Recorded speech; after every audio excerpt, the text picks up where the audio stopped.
नमस्कार, मैं रानी शेख। ये वीडियो मैं जो वायरल कर रही हूँ, ये जो अभी धरना प्रदर्शन की सब लोग तैयारी कर रहे, पूरे राष्ट्रीय लेवल पे तैयारी हो रही है, उस संदर्भ में ही मैंने ये वीडियो बनाया है। और इस वीडियो को आप लोग भी कैरी करके रखेगा, इसलिए मैं इसको यूट्यूब पे डालूँगी। देखिए, अभी जो दिल्ली में धरना होने जा रहा है, आंदोलन होने वाला है 31 तारीख को, 31 जनवरी को, और 14 फरवरी के लिए इन लोगों ने डेट दे रखी है आप लोगों को। बाकी उसके लिए ही मैं आपको बताती हूँ।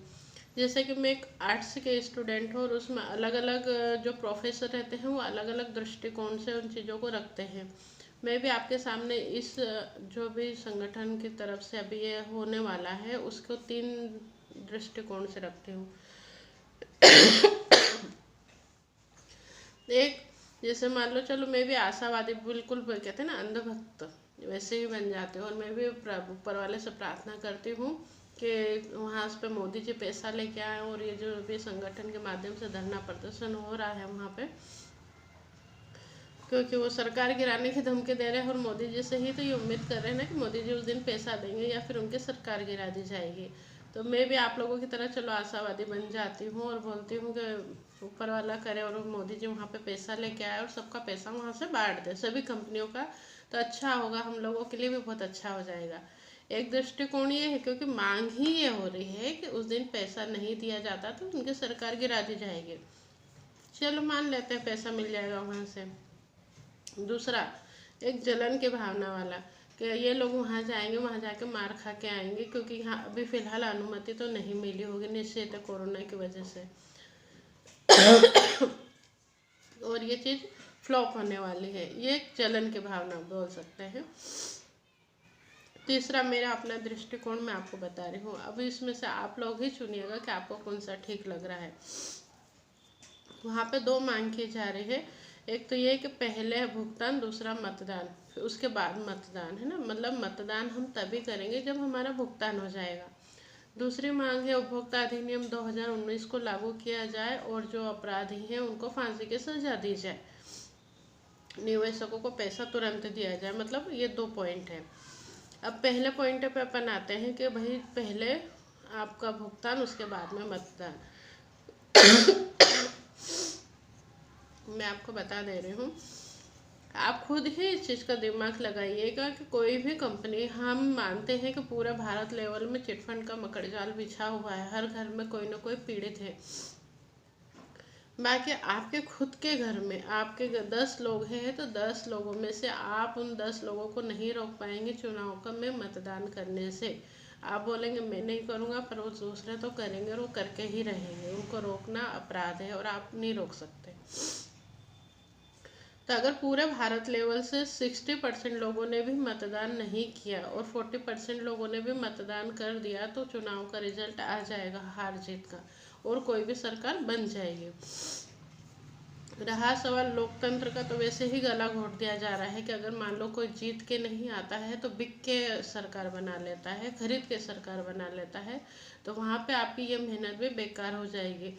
और ये जो भी मुद्दा जिसने भी उठाया है ना, कुछ टाइम बाद में वो सब लोग चुप बैठ जाएंगे, या तो कहीं ना कहीं से उनको अच्छा खासा मिल जाएगा या डरा दिया जाएगा। 2 चीज़ें होंगी, और ये चीज़ें चुनाव से पहले ही अपने आप में ही शांत हो जाएगी। क्योंकि चुनाव में भले कोई सी भी सरकार हो, अगर उसके काम का व्यक्ति नहीं है तो वो उसको कोई भी जीत हार का कोई मतलब ही नहीं, उसके लिए वो सिर्फ व्यक्ति नेगेटिव है, कुछ काम का नहीं है। तो अगर आप केवल यही मांग करते हैं कि पहले भुगतान, तो जिसकी सरकार है वो भी पहले भुगतान नहीं देगी, जिसकी बनानी है उसको पता है कि मैं तो भुगतान अभी कर ही नहीं पाऊंगा, सिर्फ आश्वासन दूंगा और इनको तो पहले भुगतान चाहिए। मतलब ये लोग मतदान नहीं करेंगे, मेरे किसी काम के नहीं है, और आने वाले टाइम में फिर वो भी लोग आपका कोई सपोर्ट नहीं करेंगे। तो ये मुद्दा भी, ये जो आप इतना बढ़ चढ़ करके बोल रहे हैं ना, थोड़े दिन के बाद ही, चुनाव से पहले ही शांत हो जाएगा, चाहो तो आप देख लीजिएगा। रहा सवाल दूसरा, उपभोक्ता अधिनियम 2019 को लागू करना और जो अपराधी हैं उनको फांसी की सज़ा दिलवाना, प्लस निवेशकों का जल्दी से जल्दी पैसा दिलवाना। तो इसका मैं एक फैक्ट, मतलब मैं तो लॉजिकली ही बात कर रही हूँ, मैं ना तो हवा में तीर उड़ा रही हूँ ना कुछ भी नहीं। आप अगर देखिएगा कि कोई भी एक्ट लागू होता है तो उस एक्ट के लागू होने के बाद में उस एक्ट की मान्यता रहती है, उससे पहले की नहीं।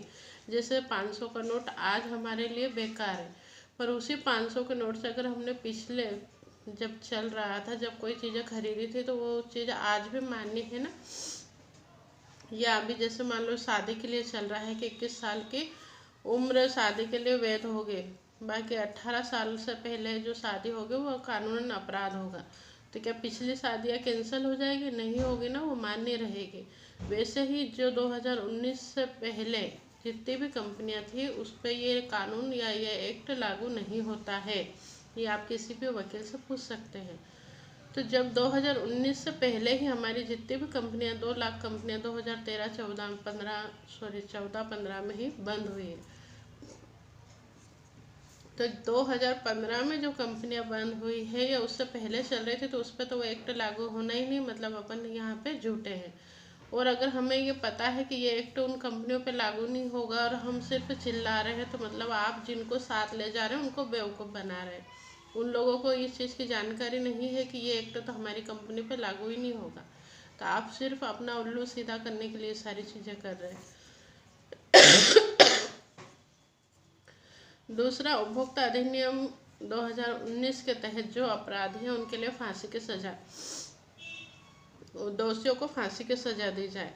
तो मैं आज बोल रही ना, आप भी लिख के रख लीजिएगा कि किसी भी कंपनी के मालिक को फांसी की सजा नहीं हो सकती, या आप भले कितने भी धरने प्रदर्शन कर लो तब भी उसको फांसी की सजा कोर्ट नहीं सुनाएंगे। ये सिर्फ आपका वहम है, और वहम पाल के अपन कुछ भी कर सकते हैं। दूसरा सवाल, इसके जो दोषी है, उपभोक्ता अधिनियम 2019 के तहत जो दोषी पाए जाते हैं उनको फांसी की सजा। तो आप लोग जानते हैं जितने भी संगठन बने हैं, संगठन के जो सपोर्टर हैं या साथ में जो जा रहे हैं वो निवेशक कम है, एजेंट ज़्यादा हैं। और इस उपभोक्ता अधिनियम 2019 के तहत हर एजेंट, हर प्रचारक, हर कंप्यूटर पर काम करने वाला जिसने भी कभी सील साइन लगाए हों, वो सभी लोग दोषी पाए जाते हैं कंपनी मालिक के बराबर। और उस एक्ट के माध्यम से कई जगह पे केस भी बने हैं और जो कि गलत बने हुए हैं, वो फिर बाद में वकील शो करता जमानत हो जाती है। तो उस एक्ट के तहत अगर अपराधी को फांसी चाहिए तो हर एजेंट के लिए फांसी की अगर वो मान्य हो जाती है तो हर एजेंट को फांसी की सजा होगी, भले वो पहली रंग का हो कि ऊपरी रंग का हो। दूसरी बात यह है कि क्या जो जा रहे हैं वहाँ पे संगठन का सपोर्ट करने के लिए वो सारे एजेंट हैं, तो वो एजेंट अपने लिए फांसी की सजा पाने जा रहे हैं? अगर वो तैयार हैं और उनको पता है कि हाँ वहाँ पे इस अधिनियम में हम पे भी फांसी की सजा हो सकती है और हम जा रहे हैं, तो बहुत अच्छी बात है, वो तो फिर शहीद ही होंगे ना, बहुत ही अच्छी बात है। रहा सवाल, अगर मान लो ये लोग सच में ही संगठन को, ये मेरे लिए कठिनाई इसलिए है कि मैं एजेंट को बचा के निवेशकों का पैसा दिला रही, इसलिए मेरे लिए टफ है। अगर मुझे सिर्फ निवेशकों को ही पैसा दिलाना हो, और जिस तरह से ये लोग बात कर रहे हैं कि मतलब उपभोक्ता अधिनियम 2019 का सपोर्ट करने के लिए, मतलब सिर्फ निवेशकों के लिए सोच रहे, तो अगर सिर्फ निवेशकों के लिए सोचना है तो आप लोग जनहित याचिका लगा सकते हो। सॉरी, जनहित याचिका किसी भी एक उद्देश्य को लेकर लगाई जा सकती है। तो निवेशकों के हितों के लिए आप जनहित याचिका लगा सकते हो। उसके लिए धरना प्रदर्शन, रैली, या मार खाना, ये लाठीचार्ज होना, ये घेराव करना, ये सारा दिखावा, या महीनों से जिस चीज़ का प्रचार प्रसार कर रहे हो, जो पैसा खर्च करोगे उस पैसे से आप लोग जनहित याचिका लगा दो, हो जाएगी। सब एजेंटों की प्रॉपर्टी सीज हो जाएगी, जो भी फांसी वांसी होना है हो जाएगी, और उन निवेशकों को पैसा मिल जाएगा। पर कहीं ना कहीं सिर्फ दिखावे वाली बात है ना, कि आप लोग ये है कि कहते हैं ना कि दूध पी रहे हो और मिठाई से आप परहेज कर रहे हो, वाली चीज़ें हैं कि आप ये तो बोल रहे हो कि हम निवेशकों के हितों के लिए लड़ रहे हैं, और जो अपराधी है उनकी फांसी की सजा, तो अपराधियों को लेकर ही जाके आप वो नारेबाजी कर रहे हो।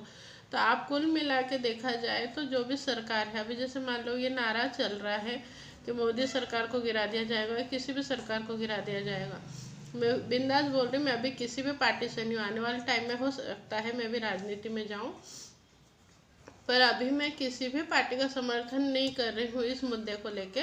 क्योंकि आप लोग देख लीजिए कि अगर बीजेपी सरकार पैसा दिला सकती है तो एमपी में मिल गया होता, अगर कांग्रेस की सरकार पैसा दिला सकती थी तो राजस्थान में मिल गया होता, या आम आदमी पार्टी अगर पैसा दिला सकती थी तो दिल्ली में मिल गया होता, वहाँ पे उनकी सरकार है। तो जहाँ पे अब उनकी सरकार बनी हुई है, राज्य सरकार को पावर है कि वो अपने क्षेत्र में इन लोगों के लिए जो भी फैसला लेना चाहे ले सकती है। तो जहाँ पे हमारा राज है हम वहीं पे पैसा नहीं दिलवा पा रहे और दूसरी जगह जाके बोल रहे कि आप हमें जिता दो, हम आपका पैसा दिलवाएंगे, और हम भी मूर्ख उनके बातों में आ रहे हैं। कुल मिला के इस मुद्दे को लेकर कोई भी सरकार अपने तरफ से कुछ भी नहीं देगी। सिर्फ और सिर्फ ये है कि कंपनी की प्रॉपर्टियाँ बिकेगी और उसी से पैसा मिलेगा। या फिर जिस तरह से अभी ये लोग अगर आतंक मचाने जा रहे हैं और इसमें केवल निवेशक है, तो हो सकता है उनकी बात मान ली जाए और आने वाले टाइम में एजेंटों की प्रॉपर्टी सीज हो जाए। तो एजेंट की प्रॉपर्टी सीज होगी, एजेंट और कंपनी मालिक की प्रॉपर्टी अब बिक के निवेशकों को पैसा मिल जाएगा। अगर इसके लिए आप लोग तैयार हैं तो बिंदास सब लोग जाइए। मैं तो कह रही हूँ पूरे भारत से उलट के चले जाओ। लाठी चार्ज भी होगा तो कितना होगा, 2-4 ही तो मार खा पाएंगे, कुछ लोग मार खाएंगे, बाकी सब लोगों का भला हो जाएगा। बाकी ऐसा नहीं है। जितने भी संगठन बने हुए हैं सभी में एजेंट ही हैं, बस उनकी जानकारी का अभाव है कि उनको पता नहीं है कि इस अधिनियम में क्या है या जो हमको ले जा रहे हैं उनका खुद का मकसद क्या है। आज बहुत सारे लोग ये बोलते हैं कि मैं एजेंट हूँ इसलिए, या फिर मैंने खाया होगा ऐसे करके। बाकी मैं बता दे रही हूँ कि आज हमारी हर कार्रवाई में हम बिंदास बोलते हैं कि हम एजेंट, हमने कहीं नहीं छुपाया कि हम एजेंट नहीं है। कोई एक बंदा ये बोल दे कि मैडम ने बोला है कि नहीं आप ये मत बोलना कि मैं एजेंट नहीं हूँ, आप निवेशक बन के जाना। बाकी ये संगठन के माध्यम से जिस भी संगठन के माध्यम से आप लोग धरना प्रदर्शन करने जा रहे हैं, आपको पता ही नहीं है कि आप एजेंट बन के कितने बड़े अपराधी हो रहे हैं यहाँ पे जाके। इसमें तो फांसी की सजा का प्रावधान मांग रहे हो। मतलब आपको सिर्फ उपभोक्ता बनाकर ही ले जाया जा रहा है, ना कि एजेंट बन के आपकी सुरक्षा का कोई मैटर हो रहा है। तो अगर आपको लग रहा है कि हाँ यहाँ पे झूठ बोल के हम लोग वहाँ जाएंगे और हमारी बात मानी जाएगी, तो अच्छी बात है, आप लोग जाइए। बाकी इसके बाद में ही मैं अब अगले कोई भी कार्रवाई करूँगी। रहा सवाल, जैसे कई लोगों को लग रहा है कि मैडम इतने आवेदन ज्ञापन देते होता तो कुछ नहीं है। कहीं पे भी जहाँ पर भी मैंने आवेदन ज्ञापन दिया है वहाँ के लोगों को स्पष्ट किया है कि ये एक स्टेप है, ना कि यहाँ पे फुल स्टॉप हो जाएगा, यहाँ ही से पैसा मिलेगा। पैसा कोर्ट से ही मिलेगा। और 2020 के जो भी कोरोना की वजह से हमारा समय बढ़ा है, इसमें ये कोर्ट के प्रोसेस बहुत स्लो हो गई है, बहुत डिले चल रहा है, तो समय लगेगा। मैं आपको बोल रही हूँ कि समय लगेगा, ये लोग नहीं बोल रहे कि समय लगेगा। मैं आपको बोल रही हूँ कि 2 साल भी लग सकते हैं, और अगर इसी तरह से कोरोना चलता रहा तो हो सकता है कुछ समय और बढ़ जाए। ये लोग आपको बोल रहे हैं कि हम दिल्ली से पैसा ही लेके आएंगे, बाकी ये झूठ है। आप देख लीजिएगा, बहुत दिन की बात नहीं है। 31 जनवरी अभी 4 दिन बाद ही आ रही है, 14 फरवरी अभी 15-20 दिन बाद ही आ रही है। अगर इसमें सत्यता है तो पैसा लेके ही आएंगे ये लोग। बाकी ऐसा नहीं है। इन चीज़ों को करने से आपकी समस्याएं बढ़ेगी, और बढ़ने के बाद में भी आपको इंतजार करना है, वही कोर्ट के प्रोसेस से भी गुजरना है। तो क्यों ना हम स्टार्टिंग में ही उसी चीज़ में जाए ना, भले समय लगे, बाकी हम वो प्रक्रिया करें जहाँ से हमें रिजल्ट आने हैं और कम मतलब परेशानी के साथ में। तब आपको देखना है कि आपको परेशान होकर कोर्ट जाना है या ऐसे ही कोर्ट जाके थोड़ा इंतज़ार करना है।